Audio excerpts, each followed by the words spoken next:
Hello, അസ്സലാമു അലൈക്കും. പിന്നെ പ്രവാസികളായ സുഹൃത്തുക്കളൊക്കെ ശ്രദ്ധിക്കട്ടെ. ഇന്ന് റിയാദിലുണ്ടായ ഒരു അനുഭവമാണ്. ഈ വീഡിയോ കണ്ടോക്കി.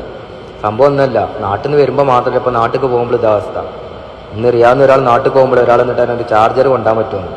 അപ്പം ഞാൻ ഓക്കെ എന്ന് പറഞ്ഞു. നമ്മളൊക്കെ അങ്ങനെ പറയും, ചാർജറല്ലേ, ചെറിയ ഫോണല്ലേ വെച്ചിട്ട് ഓക്കെ പറയും. അതിന് ചെറിയ ക്യാപ്പ് ഉണ്ടപ്പോൾ ഒന്ന് ചെക്ക് ചെയ്താണ്. അതിൻ്റെ ഉള്ളിൽ മാരകമായ ലഹരി വസ്തു എന്തോ കട്ടക്കാലത്തിനാണ് ചെക്ക രക്ഷപ്പെട്ടത്. അതിട്ട് പോകണം ഇവിടുത്തെ എയർപോർട്ടിൽ, നാട്ടിലത്തെ എയർപോർട്ടിൽ ബുക്കണം. എന്തേക്കൊരു അവസ്ഥ.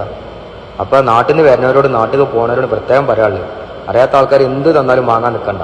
ഞാൻ അത്ര അറിയുന്നവരും ബന്ധപ്പെട്ടവരും, എളാപ്പാൻ്റെ മോനെ, എളിമാൻ്റെ മോനെ, അമ്മോൻ്റെ മോനോ ആരെന്ത് തന്നാലും നല്ല ചെക്ക് ചെയ്തിട്ട് കൊടുന്നോളി.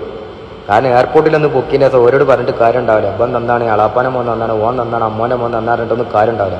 അവർ നേരെ ജയിൽ കൊണ്ടിടുള്ളൂ, വേറെ ഒന്നും ഉണ്ടാവില്ല. അപ്പോൾ ശ്രദ്ധിച്ചാൽ ദുഃഖിക്കണ്ട. നാട്ടിൽ നിന്ന് വരുന്നവരും നാട്ടിൽ പോകുന്നവരും പ്രത്യേകം ശ്രദ്ധിക്കുക. എന്ത് തന്നാലും നല്ല ചെക്ക് ചെയ്തിട്ട് കൊടുന്നോളി. പിന്നെ പറഞ്ഞിട്ട് കാര്യം ഉണ്ടാവില്ല. അപ്പോൾ ഇത് ഷെയർ ചെയ്തോളി, ആർക്കെങ്കിലും ഉപകാരപ്പെട്ടാലോ.